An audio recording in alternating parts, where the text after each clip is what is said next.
Und da singen alle mit. Und vergangen am Freitag waren wir zwei im Rückfallbad. Dass ihr nicht dabei wart, diese Shot. Drunten beim Kassierer oder fragt nach das Spektakel. Was sie sagen, ich bin eures Fackel. Was an den sie dann, sie trifft der Bisam. Wenn sie ganz Person heiraten, sind anderen Ton.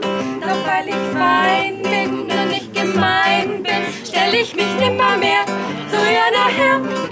Sie glauben, weil sie da in dem Vogelheißel sitzen, geht ans schwache Frau tyrannisieren. Gehalt's mich zurück, sonst komm ich noch in Titzen. Und bei dem Kartenbändiger, noch eine spielen.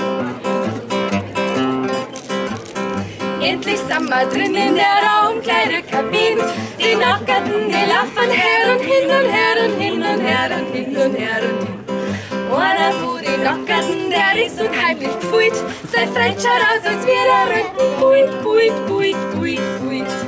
Sie ist ein Gedränge in der Menge und keiner weiß nicht bis, welcher Fuß der eigene ist. Sie ist wie im Nornhaus, wir ziehen uns die Schuhe raus, doch unser Nebenmann zieht uns wieder an. Ja, jetzt probieren wir's heute mal mit unseren Hosen. Kaum haben wir's drunter, hilft uns der Nachbar wieder rein. Wir kriegen Zorn, und zwar am letzten Großen, und gehen Samtenband ins Bad hinein. Der Kompanie guckt rein, er steigt auf Zoffen drauf, es haut ihn auf den Arsch, weil wieder schnauft. Wie er wieder aufsteigt, geht er zur Brause hin, er passt nicht ein in die Duschkabine, Wien. In einer Klause unter der Brause, da rennt das Röntgenpult grad hin und her wie wild. Sie ist ein Verhängnis, dass er so dünn ist. Wenn es zum Abfluss rutscht, dann ist es futsch.